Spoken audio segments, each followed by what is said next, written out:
بسم اللہ الرحمن الرحیم۔ السلام علیکم ورحمۃ اللہ وبرکاتہ۔ بسم اللہ الرحمن الرحیم۔ عزیز طلباء کرام، اسلام اور جدید فکر مغرب کا آج 10واں سبق ہے۔ آج کے سبق کا عنوان ہے مغربی تہذیب کا پس منظر رومی دور۔ آج کے سبق میں انشاءاللہ ہم سب سے پہلے گزشتہ سبق یعنی سبق نمبر 9 کا خلاصہ دیکھیں گے۔ اس کے بعد انشاءاللہ ہم آج کا سبق باقاعدہ طور پر شروع کریں گے۔ سبق نمبر 2 میں ہم نے یونانی دور کی کچھ خصوصیات پڑھی تھی جو اب بھی مغربی تہذیب میں موجود ہیں۔ ہم نے سب سے پہلے یہ دیکھا تھا کہ مغرب صرف اور صرف تحریری شہادتوں پر اعتماد کرتا ہے۔ اب تحریری شہادتوں پر اعتماد کرتے ہوئے اس نے اپنی تاریخ یونانی دور سے شروع کی ہے۔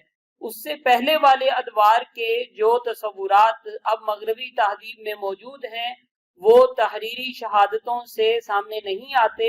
مغرب ان پر اعتماد نہیں کرتا، لہذا مغرب کی جو تاریخ شروع ہوتی ہے وہ یونانی دور سے ہوتی ہے۔ پھر ہم نے یہ دیکھا کہ جو یونانی دور ہے اس کا بھی 4 اور 5ویں صدی قبل مسیح کا زمانہ مغرب کے ہاں سنہرا زمانہ ہے، جس کی خصوصیات مغربی تہذیب نے اپنے اندر جذب کی ہیں۔ پھر ہم نے اس کے بعد مغربی تہذیب کی وہ خصوصیات دیکھی جو یونانی دور سے اس نے اخذ کی ہیں اور وہ یونانی دور میں موجود تھی۔ تو یونانی دور کی پہلی خصوصیت یہ تھی کہ ان کا جو فلسفہ تھا وہ صحیح معنوں میں ما بعد الطبیعیات نہیں تھا۔ وہ لوگ اپنے مکاشفات میں الجھ کے رہ گئے تھے اور وہ وجود سے آگے نہیں جا سکے تھے۔ دوسری ان کی خصوصیت یہ تھی کہ وہ صرف معاشرے کی موجودہ حالت پر بحث کرتے تھے، معاشرے پر بات کرتے تھے، مبدا اور معاد کی بات وہ بالکل نہیں کرتے تھے۔ ان کے ہاں فلسفے میں اس بات پر بحث نہیں کی جاتی تھی کہ انسان کہاں سے آیا ہے اور انسان نے کہاں جانا ہے، بلکہ صرف اس بات پہ بحث کی جاتی تھی کہ موجودہ حالت میں انسان کے کیا مسائل ہیں اور انہیں کیسے حل کیا جا سکتا ہے۔ تیسری ان کی خصوصیت یہ تھی کہ وہ انسان ہی کو خیر، شر اور صداقت کا معیار سمجھتے تھے۔ جس چیز کو انسان اچھا سمجھتا اسے وہ اچھا سمجھتے، جسے انسان برا سمجھتا اسے وہ برا سمجھتے، اور صداقت کا معیار بھی ان کے ہاں انسان ہی کی سوچ تھی۔ اور ان کی چوتھی خصوصیت یہ تھی کہ وہ تجربے اور مشاہدے کو عملی اور فیصلہ کن دلیل کی حیثیت دیتے تھے۔ جو تصورات ان کے ہاں تجربے اور مشاہدے پر پورا اترتے تھے انہیں وہ اہمیت دیتے تھے اور باقی تصورات کو اتنی اہمیت ان کے ہاں حاصل نہیں تھی۔ ان کی 5ویں خصوصیت یہ تھی کہ وہ مردوں، عورتوں، بچوں اور بوڑھوں کو یکساں حقوق اور یکساں فرائض اور ذمہ داریاں دینے کے قائل تھے۔ ان کی 6ٹھی خصوصیت یہ تھی کہ ان کے ہاں ہم جنس پرستی کو کوئی عیب نہیں سمجھا جاتا تھا، بلکہ اسے قابل فخر اور شیوہ مردانگی کے اظہار کے طور پر سامنے لایا جاتا تھا۔ ان کی اگلی خصوصیت یہ تھی کہ وہ وطن پرستی میں مبتلا تھے۔ ان کے ہاں ہر وہ کام جائز تھا جس کا فائدہ ان کی قوم یا ان کے وطن کو ہو سکتا تھا، چاہے عام طور پر وہ جائز ہو یا نامناسب بات ہو، انہیں اس سے کوئی سروکار نہیں تھا۔ تو یہ ان کی کوئی 7 خصوصیات تھی، بنیادی خصوصیات جو اب بھی مغربی تہذیب میں موجود ہیں۔ اب ہم چلتے ہیں آج کے سبق کی طرف۔ آج کے سبق میں انشاءاللہ ہم یہ دیکھیں گے کہ رومی دور کی ایسی کون سی خصوصیات ہیں جو اب مغربی تہذیب میں موجود ہیں۔ سب سے پہلے ہم یہ دیکھتے ہیں کہ رومی تہذیب کا زمانہ کون سا تھا اور کس زمانے کی خصوصیات کا جائزہ ہم نے لینا ہے جو مغربی تہذیب میں موجود ہیں۔ تو جو رومی تہذیب کا زمانہ ہے وہ 1 صدی قبل مسیح سے لے کر 1000 عیسوی تک کا جو زمانہ ہے وہ رومی تہذیب کا زمانہ ہے، اور اسی زمانے میں ان کے ہاں جو تصورات، افکار اور نظریات تھے ان میں سے ان بنیادی خصوصیات کا ہم جائزہ لیں گے جو مغربی تہذیب میں اب بھی موجود ہیں۔ تو اب ہم چلتے ہیں رومی دور کی ان خصوصیات کی طرف۔ رومی دور کی پہلی خصوصیت یہ تھی کہ ان کے ہاں تن پروری، آسان پسندی اور عیش پرستی کو باقاعدہ قانون کا تصور اور نظریے کا درجہ حاصل تھا۔ ان کے ہاں باقاعدہ افکار اور نظریات پیش کیے گئے کہ تن پروری اور عیش پسندی باقاعدہ رواج پا جائے۔ تو ان کے ہاں یہ جو تن پروری اور عیش پرستی تھی یہ ایک نمایاں خصوصیت تھی جو اب مغربی تہذیب میں بھی موجود ہے۔ چنانچہ جدیدیت میں پروفیسر حسن عسکری لکھتے ہیں کہ روم کے لوگ غالباً دنیا کی تاریخ میں واحد قوم ہیں جنہوں نے تن پروری اور عیش کوشی کو اصول کی حیثیت سے اپنایا تھا۔ تو ان کے ہاں یہ باقاعدہ اصول کی حیثیت رکھتا تھا جو اب مغربی تہذیب میں بھی اپنی اہمیت رکھتا ہے۔ دوسری ان کی جو خصوصیت تھی وہ اس سے بالکل مختلف اور متضاد تھی کہ ان کے ہاں تن پروری اور عیش پرستی کے ساتھ ساتھ مجاہدہ اور نفس کشی کے اصول بھی پائے جاتے تھے۔ تو وہ اس بات پہ بھی زور دیتے تھے کہ ایک آدمی کو مجاہدہ بھی کرنا چاہیے اور نفس کشی پر بھی زور دینا چاہیے۔ تو ان کے ہاں تن پروری اور عیش پرستی کے ساتھ ساتھ بالکل مخالف اصول تھا نفس کشی کا۔ چنانچہ پروفیسر حسن عسکری اپنی کتاب جدیدیت ہی میں لکھتے ہیں لیکن اس کے ساتھ ہی اس کا الٹا رجحان بھی موجود تھا یعنی نفس کشی۔ مزے کی بات یہ ہے کہ عموماً ایک ہی شخص بیک وقت دونوں راستوں پر چلتا تھا۔ بہرحال رومی فلسفے کا خلاصہ یہ ہے کہ انسان کی اصل مصیبت اس کی خواہشات ہیں۔ اگر انسان خواہشات سے بے نیاز ہو جائے اور خوشی کے وقت خوش نہ ہو اور رنج کے وقت مغموم نہ ہو تو اسے مکمل سکون مل جاتا ہے۔ مگر یہ نفس کشی برائے نفس کشی تھی یا قوم کی خدمت کی خاطر کسی اعلیٰ تر چیز کے لیے نہیں، جیسا کہ حضرت مجدد الفسانی صاحب نے اپنے مکتوبات میں بار بار فرمایا ہے، ایسی نفس کشی سب سے بڑی گمراہی ہے۔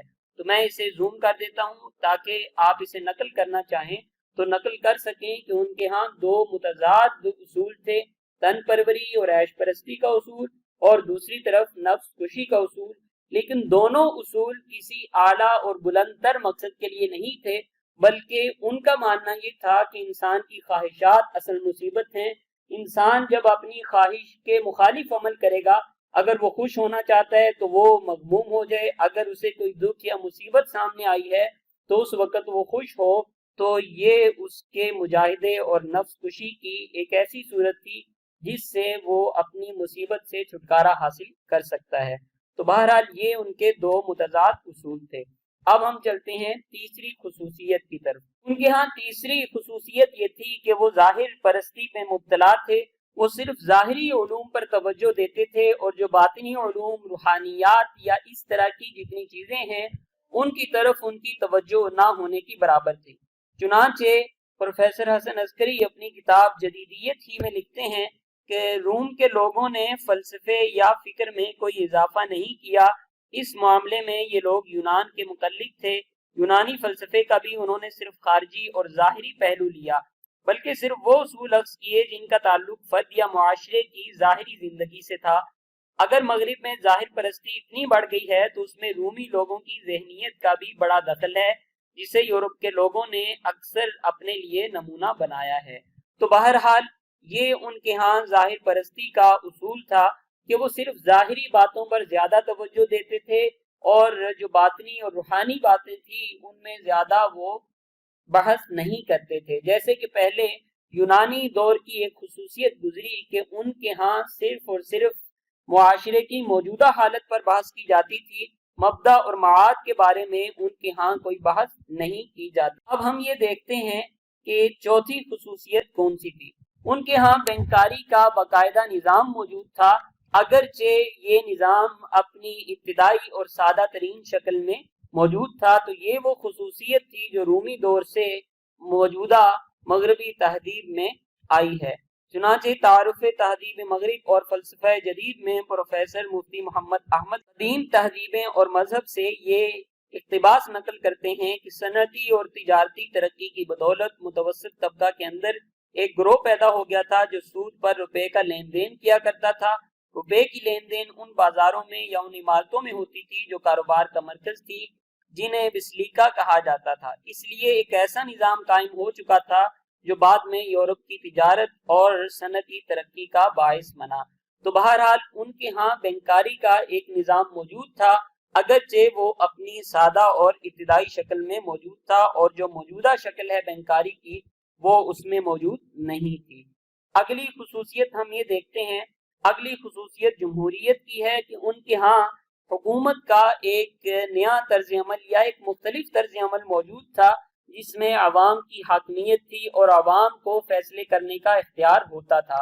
تو یہ تصور بھی رومی دور سے مغربی تہذیب میں آیا ہے۔ چنانچہ اسی کتاب تعارف تہذیب مغرب اور فلسفہ جدید میں پروفیسر مفتی محمد احمد لکھتے ہیں، قدیم تہذیبیں اور مذہب کے حوالے سے وہ یہ اقتباس نقل کرتے ہیں کہ رومن قانون کو وضع کرنے کے اختیار سینٹ یا سینٹ کی طرف سے نامزد کردہ کمیشن کو ملتے تھے۔ تو بہرحال ان کے ہاں بھی جمہوریت یا اس طرح کا ایک طرز عمل موجود تھا۔ تو اگلی خصوصیت ان کی تھی وطن پرستی کی۔ ان کے ہاں وطن پرستی کو باقاعدہ اصول کی حیثیت حاصل تھی، اور وہ ہر اس کام کو جائز سمجھتے تھے جو ان کے ہاں وطن یا قوم کے مفاد میں ہوتا تھا، اور ان کے ہاں زیادہ زور اسی بات پہ دیا جاتا تھا کہ وہ اپنے وطن یا اپنی قوم کے لیے ہر قربانی دینے کے لیے تیار ہوں۔ چنانچہ پروفیسر حسن عسکری اپنی کتاب جدیدیت میں لکھتے ہیں، رومی لوگوں کا اصلی خدا تھا وطن یا قوم۔ فرد سے مطالبہ کیا جاتا تھا کہ وہ اپنی ہر چیز قوم یا وطن یا سلطنت کے لیے قربان کر دے اور اس سانچے میں ڈھل جائے جو معاشرے نے اس کے لیے بنایا ہے۔